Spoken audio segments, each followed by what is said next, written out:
Olá, muito boa noite para você. O governo de Minas recua e leitos Covid-19 no Hospital Regional Antônio Dias não serão desativados. Com casos em flutuação e macro-regiões regredindo para a onda vermelha, o estado segue em atenção. Na sexta semana, na onda verde, população cobra protocolo para a reabertura do Mocambo, em Patos de Minas.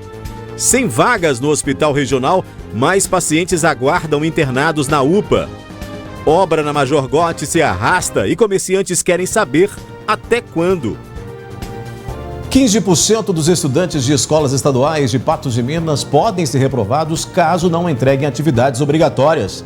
Polícia Militar apresenta redução de custo para a possibilidade de ampliação do olho vivo. Depois de quase 12 horas de julgamento, assassinos de Julie Igor, morto em maio de 2019, são condenados. Copasa anuncia reajuste para tratamento de esgoto em Patos de Minas. Consumidores reprovam. Tem ainda a nossa análise de notícias e muitas outras informações agora no NTV News.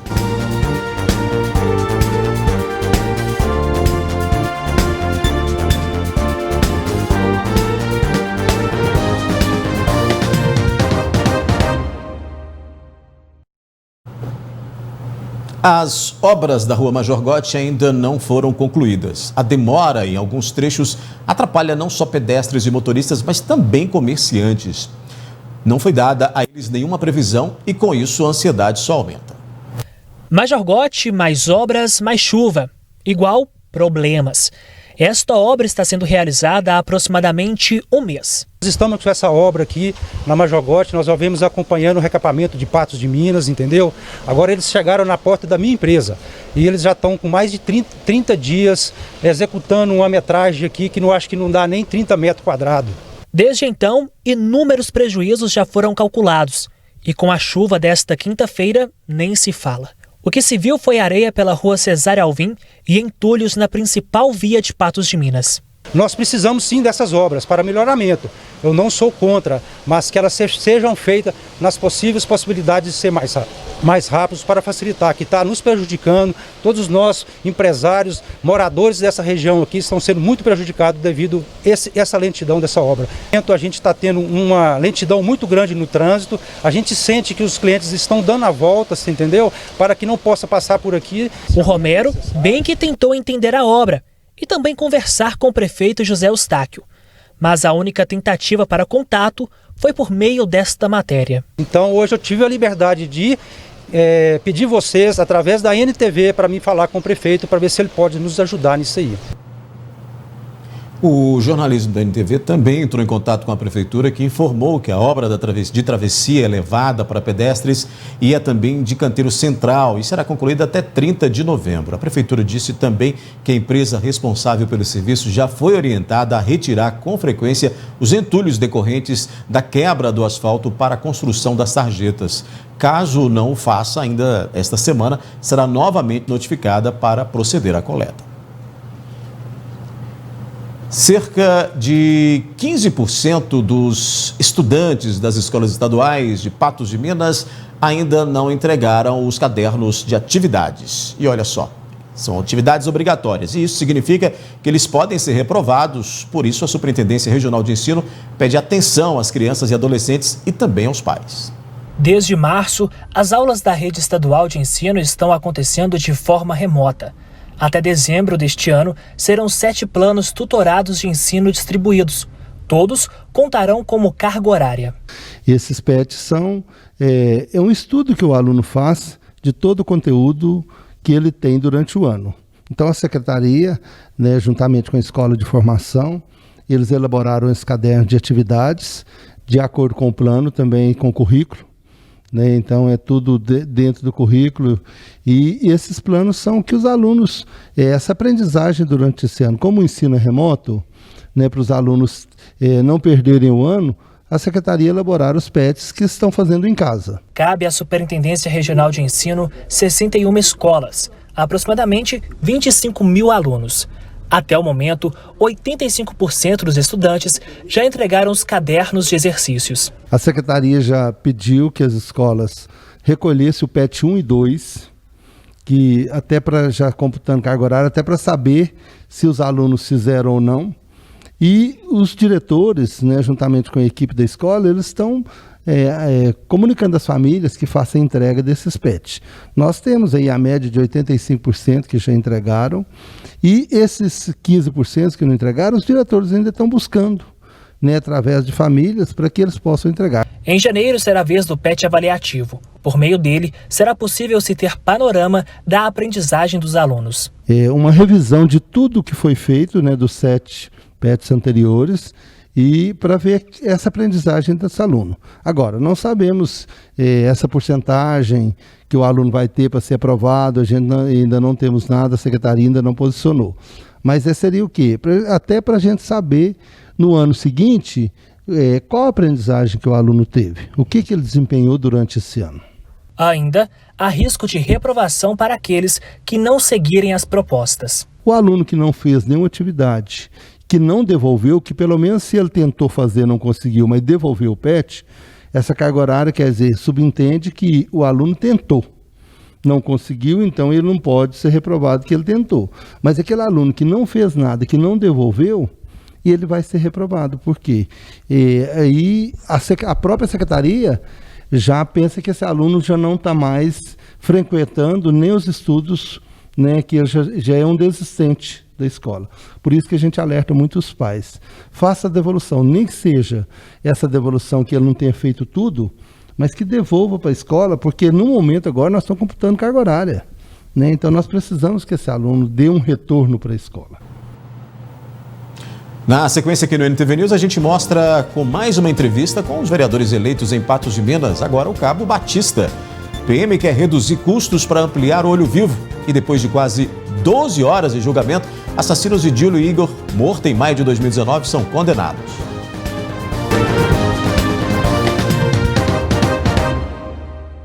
A gente mostra agora mais uma entrevista com o vereador eleito em Patos de Minas. O desta quinta-feira é o Cabo Batista. Ele será reconduzido ao Legislativo para o 3º mandato. João Batista Gonçalves, de 55 anos. Entre o povo conhecido como Cabo Batista, foi candidato pela primeira vez e ganhou com 2.026 votos. Em seu segundo mandato, obteve exatos 1.429 votos.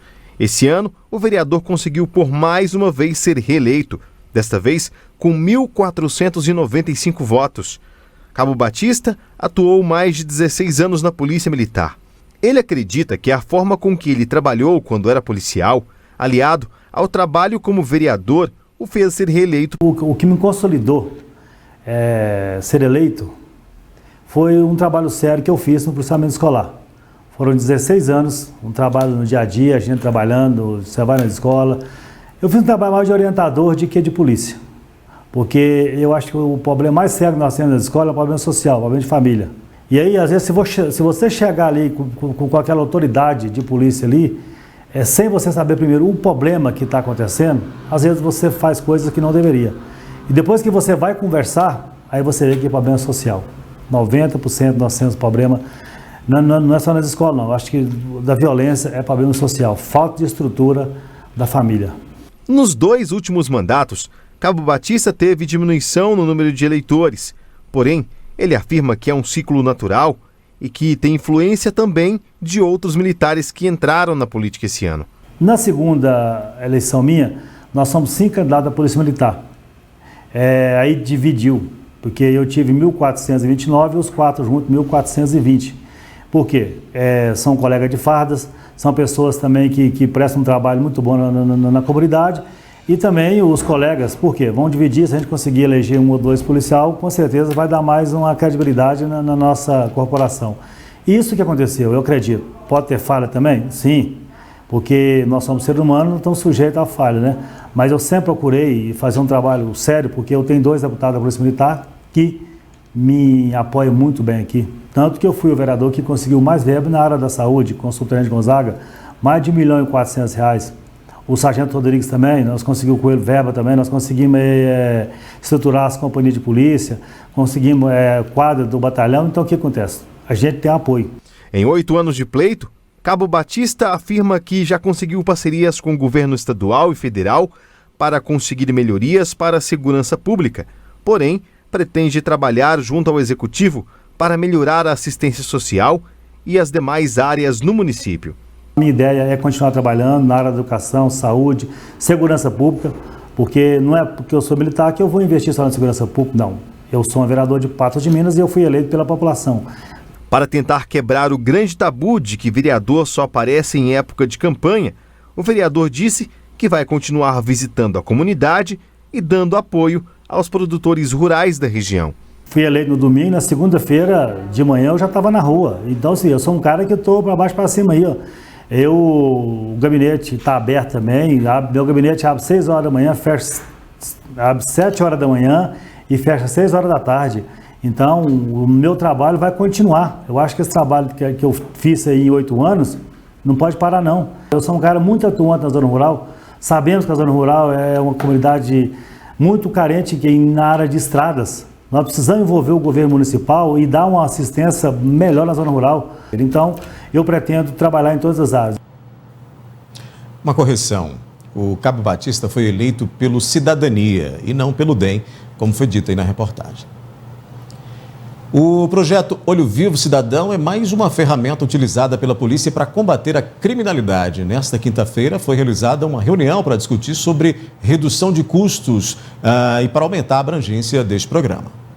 Os sistemas de vídeo monitoramento se espalham pelas cidades e já está mais do que comprovada a eficiência das câmeras de segurança para elucidar crimes de todos os tipos e gravidade. Em Patos de Minas, elas funcionam através dos projetos Olho Vivo e Olho Vivo Cidadão. Através dele é possível que o cidadão compartilhe uma imagem de uma câmera que ele tem. Então ele tem uma câmera instalada lá na rua dele, ou ele quer instalar uma câmera nova, e essa câmera filma a rua. Ele pode garantir que a polícia tenha acesso a essa câmera para, se caso acontecer alguma coisa, a polícia possa acessar de imediato aquela câmera e ver o que está acontecendo ou o que aconteceu naquele local, sem a necessidade de entrar dentro da casa da pessoa, pedir para ver cada pedaço da imagem, acessar o DVR, por aí vai. Isso aumenta a velocidade de resposta da polícia e o potencial de identificação de criminosos que eventualmente atuem ali. Muitos crimes são solucionados de maneira mais eficiente através da tecnologia das câmeras integradas. Com elas, a polícia consegue informações precisas de maneira mais rápida e o judiciário ganha com a materialidade das provas. Na cidade, mais de 80 equipamentos capturam imagens nas ruas. A partir do momento que o crime ocorrer, essas imagens terão uma grande importância para a gente pela questão repressiva. A principal questão é o fato da agilidade com que a polícia militar, os policiais militares que estejam de serviço no momento que ocorreu o crime, possam capturar as imagens do infrator e de posse das características desses infratores, por onde eles tenham percorrido, caso tenham passado por onde essas câmeras estão posicionadas, facilitará no nosso direcionamento das ações a serem praticadas visando identificar e capturar os infratores e principalmente restituir o bem subtraído, dar uma resposta para a sociedade. O sistema tem dado tão certo que a ideia é ampliá-lo, não só para mais pontos em Patos de Minas, mas também para as cidades da região. Ele está em Patos, em processo de crescimento, cada dia a gente tem mais câmeras, a gente já está alcançando na casa de 80 câmeras, mas a gente quer crescer isso muito mais, e a gente pretende expandir ele para outras cidades da região, abrangendo aqui desde Lagoa Formosa, São Gotardo, Varjão de Minas, Patrocínio, Monte Carmelo, todas as cidades que abrangem a 10ª região da Polícia Militar participarem desse projeto integradas a ele. O assunto foi tema de uma reunião realizada hoje na Polícia Militar, que abordou ainda propostas no projeto visando eliminar custos, uma delas relacionada ao armazenamento de imagens. O custo de um cidadão, o primeiro custo é aquele que ele já tem. Então ele contrata um sistema de câmera, ele acha que ele precisa de um sistema de câmera, ele instala, coloca para funcionar, a partir daí o custo que ele teve é o custo de colocar aquilo em operação. Então, deu um problema, precisa corrigir o problema. Aí vai ter um custo com a empresa que colocou aquilo ali, da manutenção e tal, do suporte para aquele sistema de câmeras. Se não tiver problema nenhum, é o custo da instalação. Existe um outro modelo em que a câmera é colocada em nuvem. Isso garante o quê? Que mesmo que a câmera, o DVR, ou qualquer estrutura que grave as imagens seja destruída, botou fogo, roubou o DVR junto na hora que cometeu o crime, né? Ainda que isso aconteça, as imagens não são perdidas. Nesse caso, existe um custo mensal. Todas as informações sobre o projeto estão no site www.olhovivocidadão.com.br. Para ampliação, é necessário que os interessados ou os membros dos conselhos de segurança de outras cidades se manifestem. Vai da necessidade do morador, de sentir seguro e procurar essas empresas ou procurar o Concep para que a gente possa estar cadastrando eles, encaminhando para empresas. A gente tem várias possibilidades para que esse cidadão nos procure e que o sistema dele, interno da casa dele, possa fazer parte do Olho Vivo Cidadão. Foram levados a júri nesta quarta-feira 3 réus acusados de envolvimento no assassinato de Gilei Igor Mauro da Silva, morto em uma barbearia no bairro Brasil em maio de 2019. Depois de quase 12 horas de julgamento, a sentença. O trio foi condenado pelo homicídio. O crime aconteceu no dia 10 de maio de 2019. A vítima, Gilei Igor Mauro da Silva, de 28 anos, foi assassinada a tiros em uma barbearia na rua Minas Gerais. Na época, um homem de 44 anos, Luiz André dos Anjos, que também estava no local, foi baleado e encaminhado ao hospital em estado grave. Gilei Igor foi atingido nos braços, mãos, peito e na nuca. Segundo a perícia, foram 3 disparos na parte de trás da cabeça. Nessa quarta-feira, depois de 1 ano e meio do crime, 3 réus foram a julgamento. Tiago Vieira da Silva, pelo homicídio, Matheus Vinícius Andrade de Jesus e Matheus do Amaral Gomes, ambos por porte e posse ilegal de arma de fogo. Um julgamento demorado, com 11 horas e 45 minutos de duração. Era um julgamento muito complexo, em que havia 3 acusados. Cada um desses acusados estava patrocinado por defesas diferentes. Então, tendo em vista a complexidade da causa, as defesas diferentes, é que ocasionou essa demora, né, no julgamento. Até também porque tinha muita prova para ser examinada durante o plenário. Então, por causa disso, acredito eu que esse julgamento teve essa demora. Tiago Vieira da Silva foi condenado a 7 anos de reclusão, não podendo recorrer da decisão em liberdade e com pena a ser cumprida inicialmente em regime fechado, devido ao réu ser reincidente em crime doloso. Matheus do Amaral Gomes recebeu pena de 3 anos e 6 meses de reclusão em regime semiaberto. Já Matheus Vinícius Andrade de Jesus foi condenado a 2 anos e 10 dias em regime aberto, podendo, portanto, recorrer em liberdade. O meu cliente estava sendo imputado para ele a prática do crime de homicídio duplamente qualificado, né, com a causa de aumento por erro na execução, que teria acertado uma outra vítima. E as teses da defesa foram acolhidas, nós conseguimos decotar as 2 qualificadoras, e ele foi condenado por homicídio simples. Assim, a defesa entende que foi um resultado justo, dentro daquilo que tinha nos autos, e a defesa ela não irá recorrer. Na sequência aqui no News tem as notícias do futebol e empreendedorismo das mulheres tem data de comemoração para manter vivo o incentivo feminino no mundo dos negócios.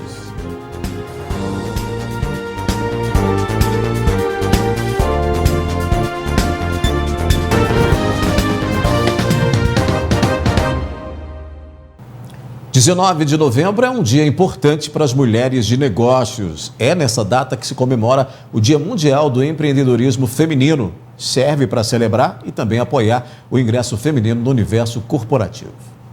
Já parou para pensar na importância do empreendedorismo feminino?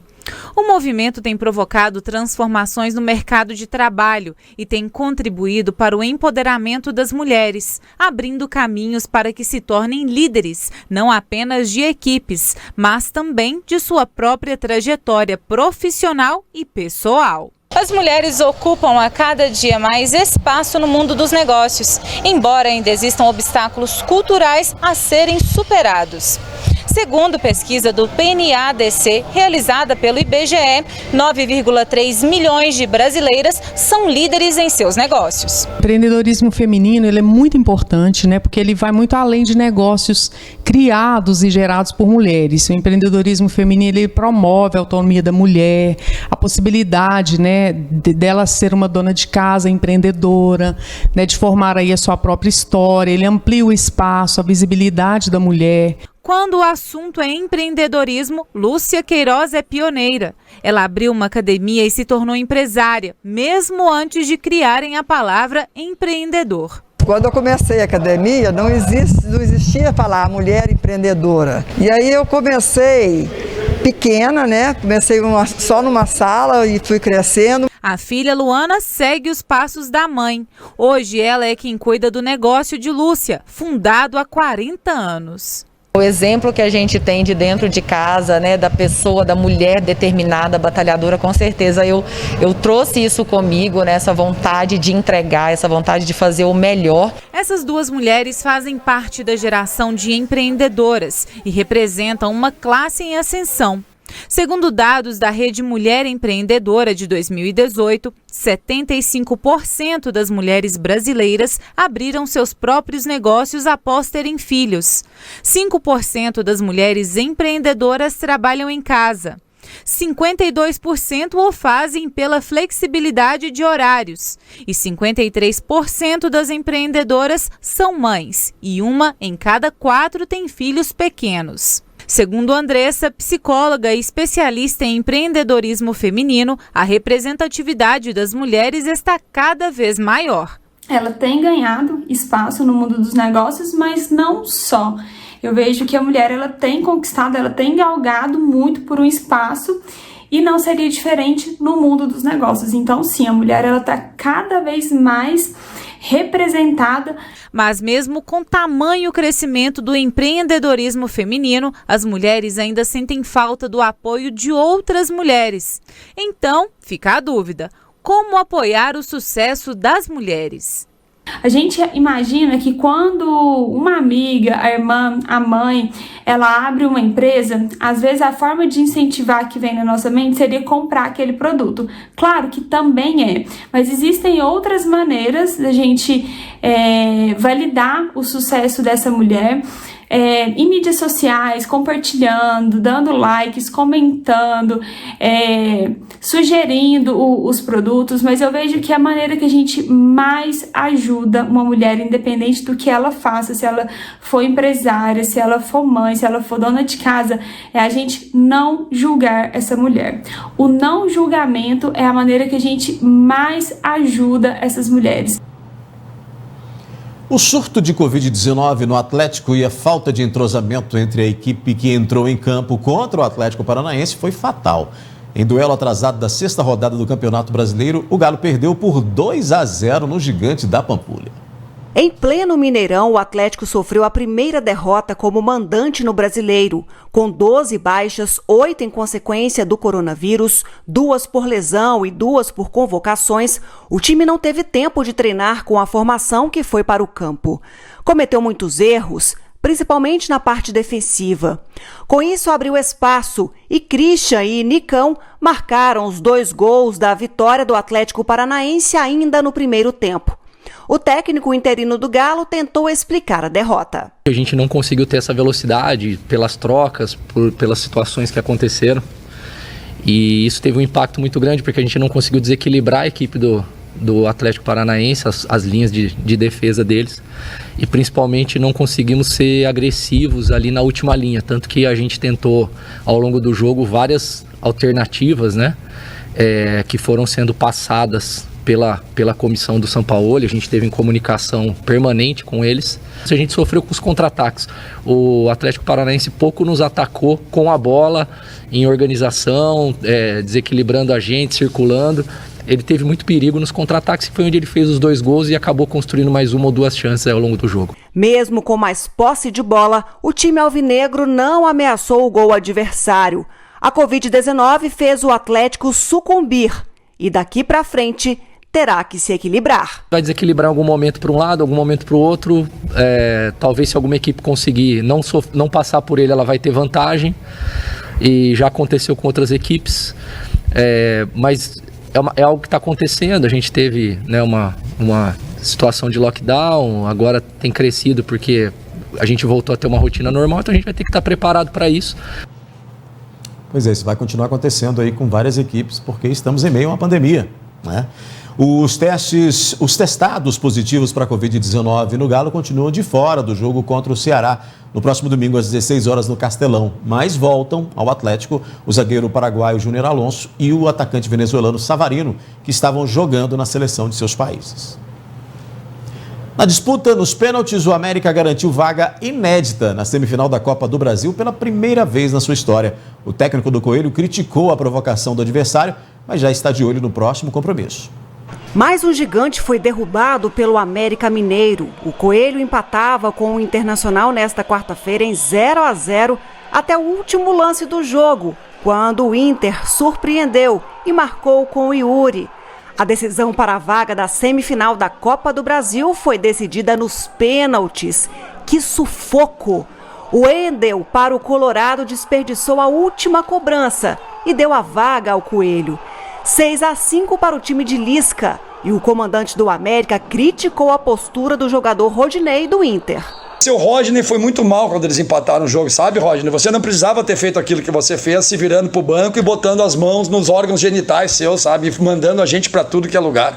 O jogo ainda não tinha acabado, meu parceiro. Futebol talvez você tenha que aprender um pouquinho mais, que só termina depois dos pênaltis.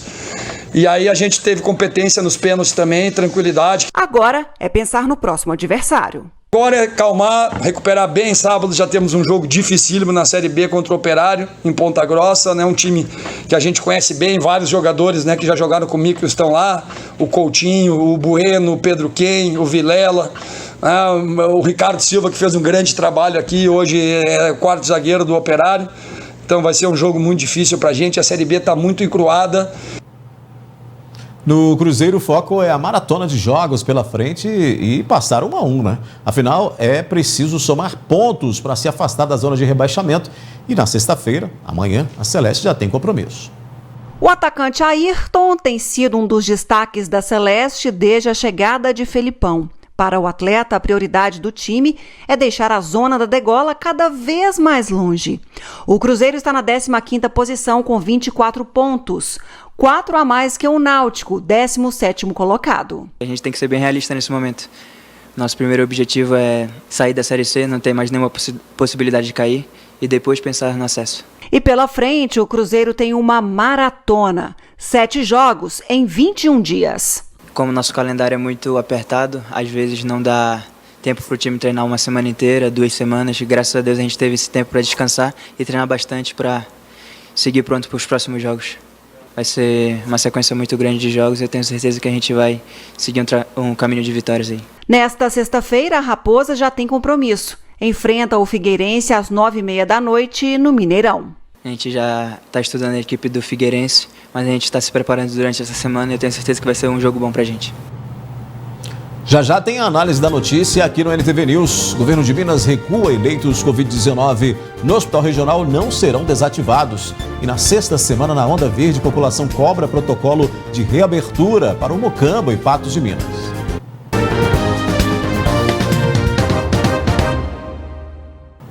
Pela sexta semana consecutiva, Patos de Minas permanece na Onda Verde do Plano Minas Consciente.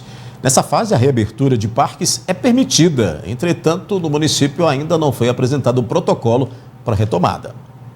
O Parque Municipal do Mocambo foi fechado em março. Isso porque não se enquadrava nas regras do Plano Minas Consciente. O parque abandonado de jeito é muito triste. E nós estamos na Onda Verde, cara. Outras cidades vizinhas já abriram os parques. O parque aqui fechado, eles falam em aglomeração, mas o pessoal tá tudo indo lá para a Lagoa, vai aqui para a pista do Califórnia, vai lá para você ver o jeito que tá. Acontece que agora, Patos de Minas está na Onda Verde do Plano Estadual. E mesmo assim, a Prefeitura não permitiu a abertura do Parque Municipal do Mocambo. O motivo alegado? Falta de equipamentos de prevenção à Covid-19. Foi negativa meia vaga, né? Não tem álcool em gel, a Prefeitura não tem álcool em gel, né? Na verdade, é que tiraram os rondantes da TBI, que era muito importante, mesmo fechado, tem que ter o vigilante, cara. Senão bagunça o espaço, né? Foi tão difícil reconquistar esse espaço para as famílias de bem vir utilizar o espaço. E assim, historinha, né? Eu acho que tinha que rever isso aí. A gente precisa do parque aberto, né? Sendo assim, a ONG Força Tarefa Mocambo desenvolveu um abaixo-assinado com o objetivo de reabrir o Parque Municipal. Esse abaixo-assinado foi pensado devido à população estar ligando, mandando mensagens, né? Por que o parque está fechado, sendo que já estamos na Onda Verde, a cidade de Patos de Minas, e o pessoal está querendo visitar o parque, né? Turistas, vizinhos, a população. O abaixo-assinado está funcionando online, né? Que se encontra na página da Força Tarefa Mocambo e no Instagram também. E a gente também tem presencial, está disponível no restaurante do Mocambo e com mais 12 apoiadores que estão rodando e pedindo a população para estar assinando. O intuito é que este abaixo-assinado seja protocolado e, assim, o poder público possa tomar alguma atitude, uma vez que por lá já se tem várias erosões formadas, o que também pode comprometer o lugar. A gente pede também não só a reabertura, mas também a segurança do parque para reabrir. Então vamos à nossa análise de notícia, esse é um dos nossos assuntos de hoje, com a participação de Ludmila Bahia, que já divide a tela comigo. Ludmila, boa noite para você. Temos aí o Parque do Mocambo já precisando que as pessoas se mobilizem e façam abaixo-assinado, uma vez que a Prefeitura até agora não apresentou os protocolos aí para essa retomada mesmo na Onda Verde aí há mais de um mês, né? Boa noite novamente. Boa noite, Odair. Boa noite para todo mundo que acompanha o NTV News. Agora a gente chega com a análise da notícia, aquele momento de darmos aí as nossas impressões, as nossas opiniões nesse nosso jornal, no nosso cardápio variado de informações. Pois é, Odair, o que se espera é que no momento de maior flexibilização, como estamos na Onda Verde, pela 6ª semana consecutiva, como você disse, é que houvesse aí um protocolo para que as pessoas pudessem frequentar esses espaços públicos. Mas a gente percebe que a Prefeitura tem uma dificuldade muito grande de, quando tem essa competência para administrar, para poder colocar as devidas regras, para poder colocar o que deve ser feito, como deve ser feito, a gente percebe muita dificuldade. Foi assim em várias outras ocasiões e agora se repete nessa questão também do Mocambo. Em outras cidades, em outros municípios, houve uma abertura e houve uma abertura controlada. E um dos modelos que poderia servir como base para a própria Prefeitura de Patos de Minas seria Belo Horizonte, por exemplo. Mas a Prefeitura resolveu não dialogar e, por bem, não abrir esse tipo de espaço público à população que questiona por que então estamos na Onda Verde.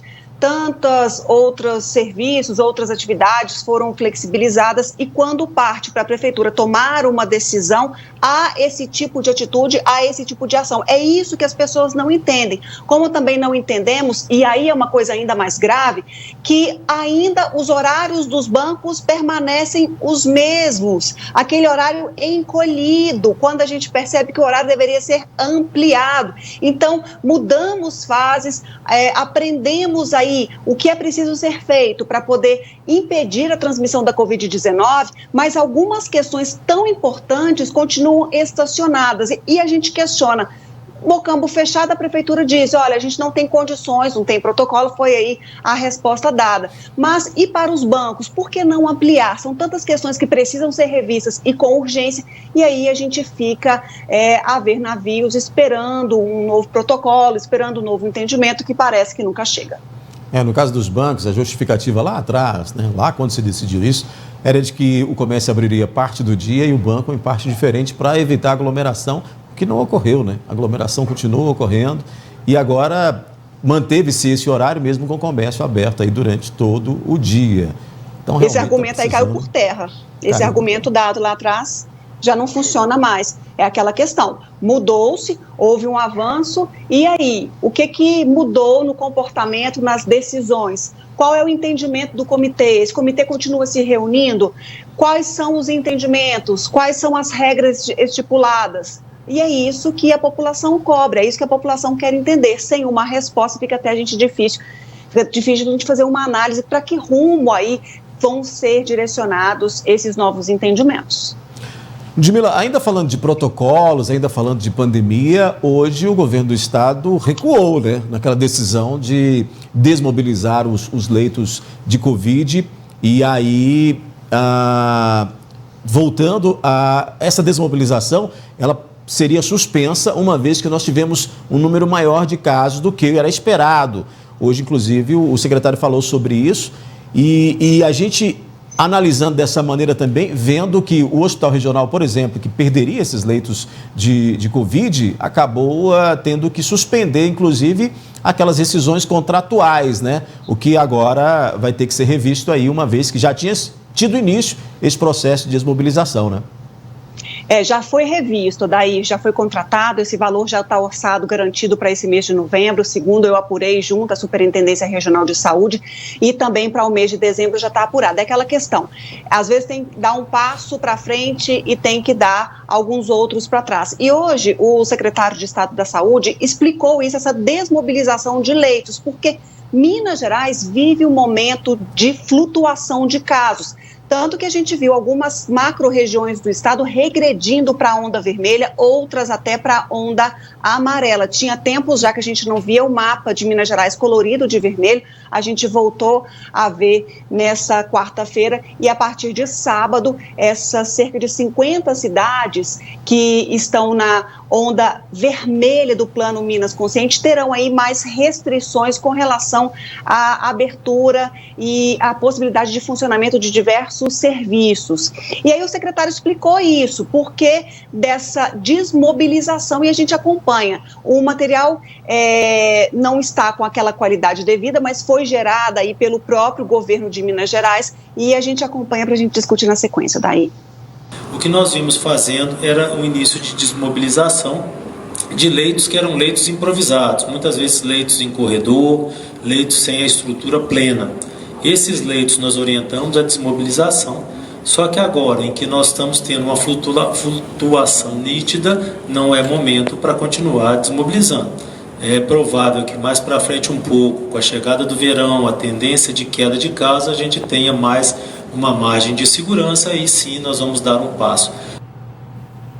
Ludmila, realmente a qualidade gerada pelo governo aí nessa live não ficou das melhores, mas deu para entender esse recuo, né? O governo percebeu que tinha tomado uma medida sem se atentar para as questões aí, inclusive de campanhas eleitorais, que fizeram aumentar, né, essas aglomerações, fizeram aumentar esses números aí. No entanto, na fala do secretário, ele não admite possibilidade de uma segunda onda, não, né? Odair, o secretário, ele diz muito bem, foram 24 minutos de coletiva, gerada com essa qualidade aí, mas nós fizemos questão de trazer esse recorte aí, para endossar essa questão que o próprio Estado, em diversas vezes nessa pandemia, voltou atrás em decisões já tomadas, e agora não foi diferente, dadas as circunstâncias, e o próprio secretário admitiu também nesta quinta-feira que Minas Gerais vive um momento de flutuação de casos da Covid-19. Ora, casos para cima, horas para baixo, mas houve aí uma queda acentuada, por isso, em algum momento, houve esse apontamento para desmobilização ou desativação desses leitos. Mas aí nessa fala, o secretário disse o seguinte, que essa desmobilização, essa desativação seriam de leitos que estavam colocados de forma inadequadas em unidades hospitalares. Mas em Patos de Minas, esses leitos, aí a gente tem que frisar isso, não estão instalados de forma inadequada daí.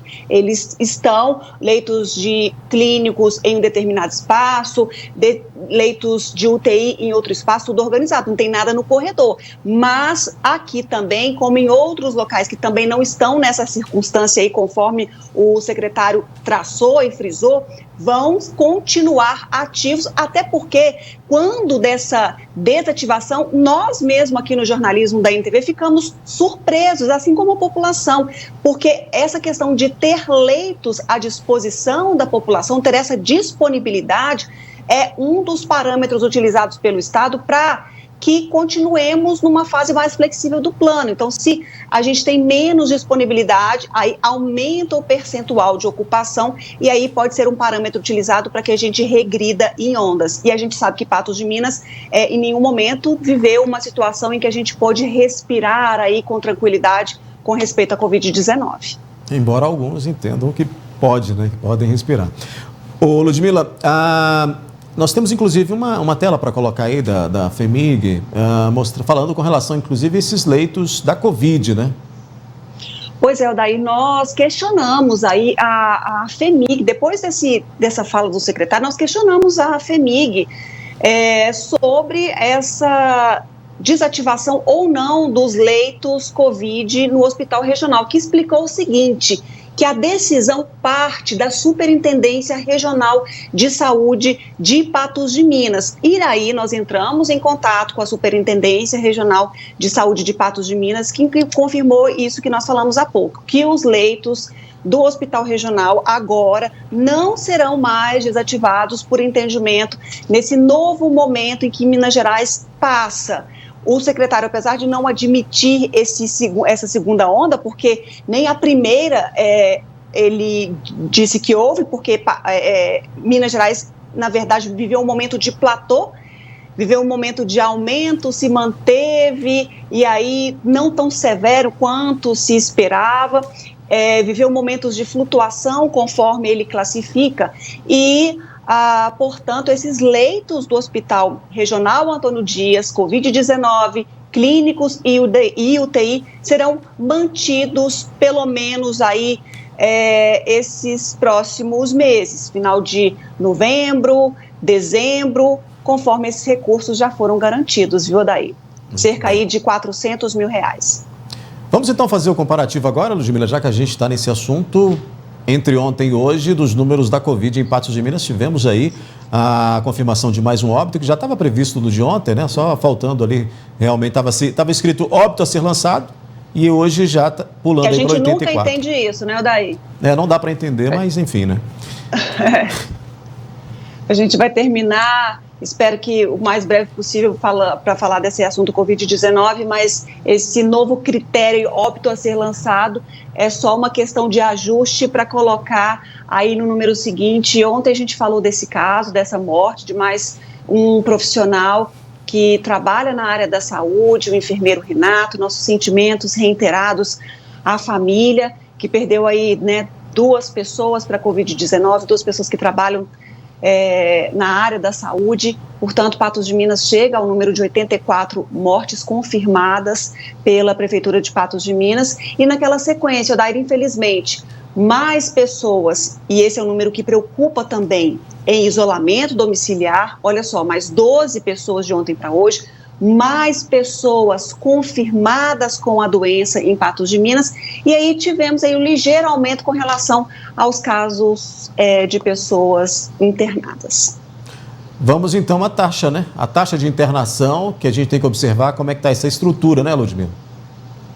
Pois é, daí, aí esse é um dado que a gente vê com uma preocupação, porque, olha, ontem a gente tinha 0% de ocupação leito clínico de Covid, hoje em hospitais públicos, hoje esse número se aproxima de 7%. Ontem tínhamos números menores quando a gente compara leitos públicos e privados, clínicos e de UTI, hoje temos percentuais maiores.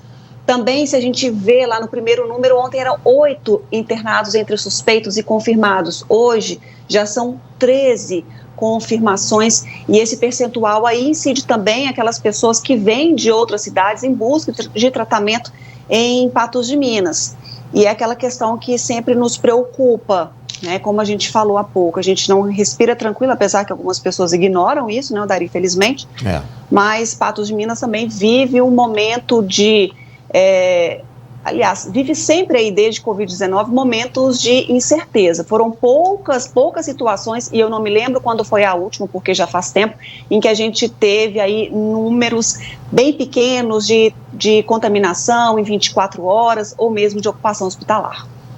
Olha, vamos fazer uma paradinha rápida, Ludmila. A gente vai para o intervalo. A seguir, nós vamos mostrar 100 vagas no Hospital Regional. Mais pacientes aguardam internados na UPA. E vamos falar também da Copasa, que anunciou um reajuste para tratamento do esgoto em Patos de Minas. E consumidores reprovam.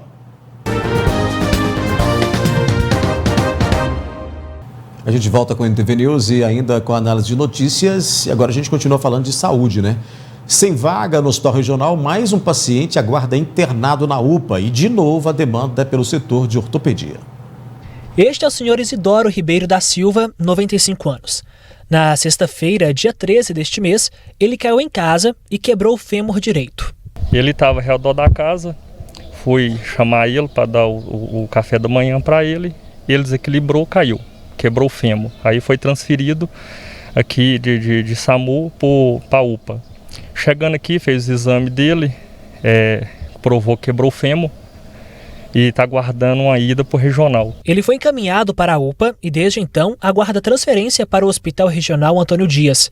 A demora causa medo nos familiares. É complicado, né? Que a gente tem medo de acontecer alguma coisa aqui dentro, pegar um Covid, piorar a situação dele e não sabe quando ele vai sair daqui. O pedido do neto é para que se tenha agilidade na transferência do homem de 95 anos.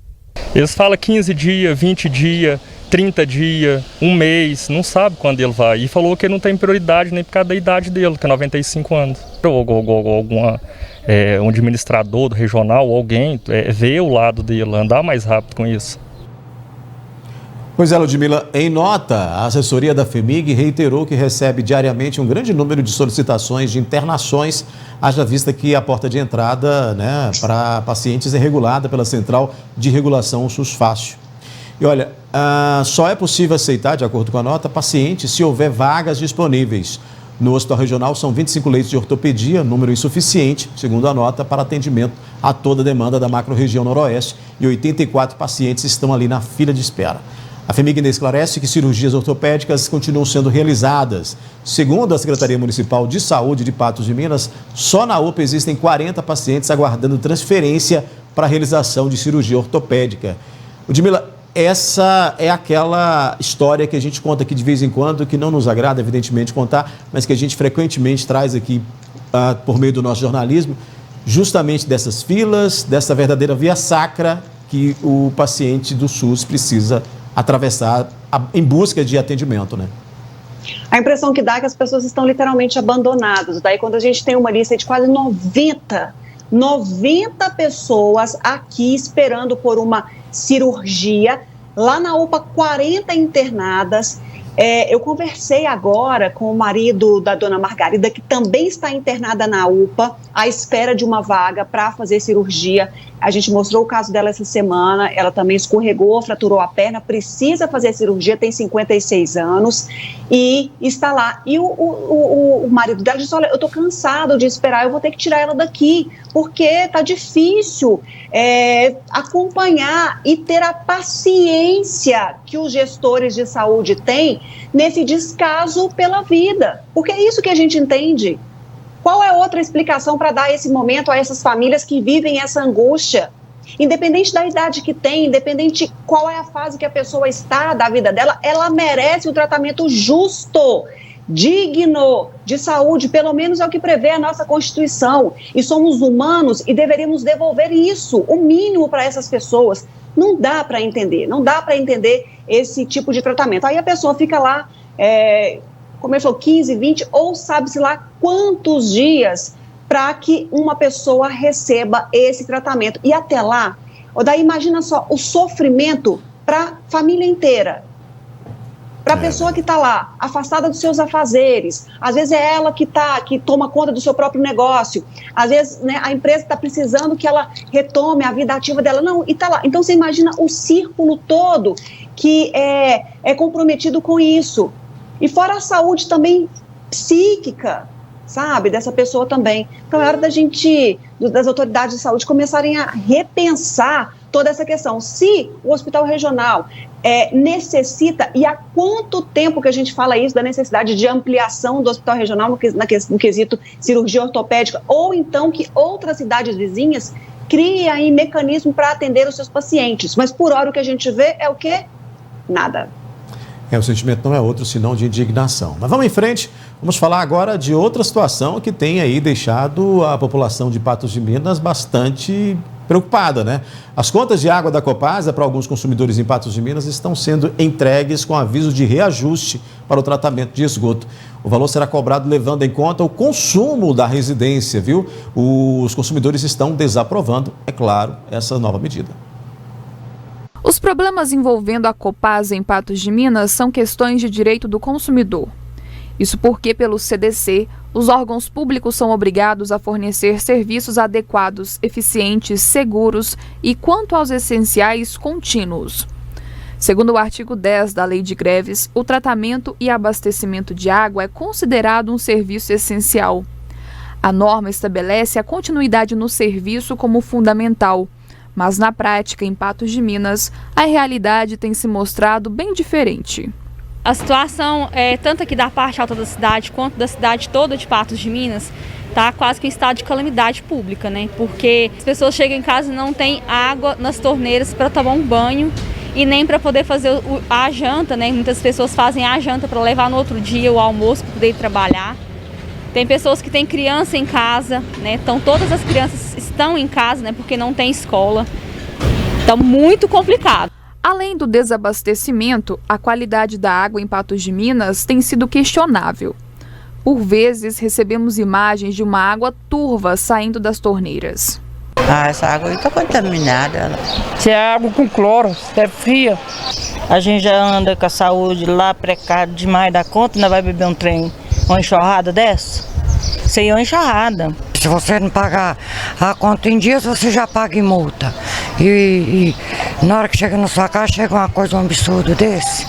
Sem contar das vezes em que os moradores abriram a torneira e, ao invés de sair água, saiu ar e o hidrômetro continuou rodando. Só sai ar, saindo só o ar. Fechar, abrir, só o ar. E além disso, de estar saindo só o ar, o relógio está rodando. Olha o relógio rodando aí, ó.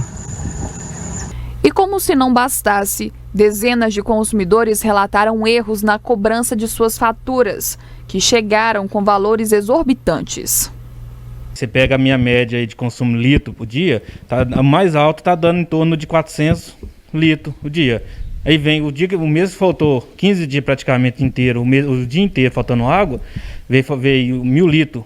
1.100 e poucos litros por dia. Vou estar recorrendo aí para ver o que aconteceu, por que essa conta veio esse valor tão absurdo. Porque não foi usado isso não. Quando tem um vazamento, aí na conta já vai comunicando para a gente estar verificando, né? Mas não tem, não veio. Veio somente o valor alto e não tem justificativa porque não foi usado essa quantidade.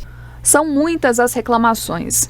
Mesmo em meio a elas, há exatamente uma semana, a conta de água ficou 3,04% mais cara. E nesta semana, mais um aumento foi informado. A notícia chegou através de um panfleto junto com a conta de água, informando a tarifação do tratamento de esgoto. O valor será cobrado aplicando 33% da tarifa correspondente ao valor do consumo de água e deve ter início em 60 dias. No comunicado, a Copasa alega que investiu 183 milhões de reais para ampliar e melhorar o sistema de esgotamento sanitário de Patos de Minas, com a construção de redes, interceptores, unidades de bombeamento e a estação de tratamento de esgoto.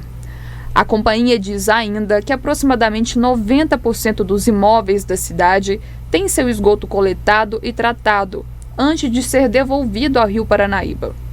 Mas as justificativas parecem não convencer o povo, que reclama da qualidade dos serviços e do aumento. Injusto, né? Porque não tem trabalho feito por eles para nosso benefício. Então, acho assim, quando tem que ter um aumento, tem que ter melhoria, né? Eu não vejo essa melhoria. Eu enxergo isso como um abuso muito grande, porque o país nós estamos atravessando uma crise dessa pandemia, e o sujeito vem com aumento de taxa de água. Sou satisfeito com esse problema dessa Copasa, não. Ô, Ludmila, a Copasa diz nesse comunicado que fez aí melhorias, né, melhoras nessa rede de milhões, né, de mais de 100 milhões de reais. A população, no entanto, não tem percebido essas melhorias e, claro, né, desaprova aí esse aumento, esse reajuste aí tarifário, né?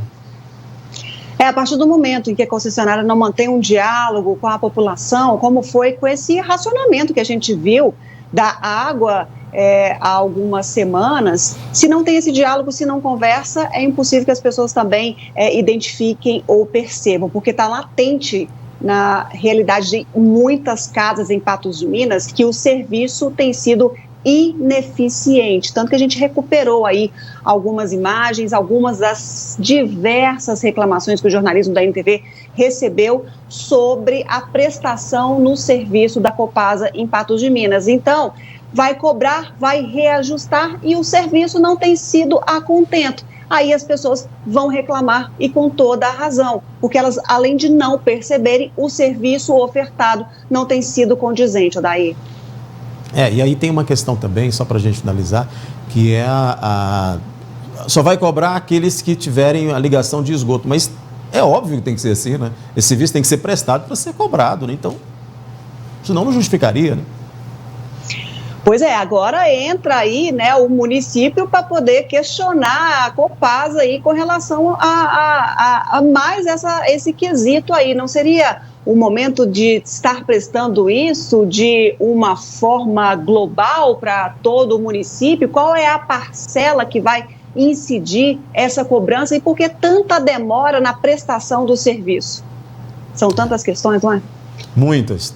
Ludmila, assim a gente então encerra a edição de hoje, agradecendo novamente sua participação, prometendo voltar amanhã. Amanhã eu volto, viu, Daí? Mudanças de plano, amanhã eu volto aqui para a Análise da Notícia, focada no nosso jornalismo. Obrigada a todos pela companhia, beijo, tchau, tchau. Outras notícias você acessa o portal patujá.com.br. No TV News a gente volta a dizer, né? Volta amanhã, às 19 horas. Até lá.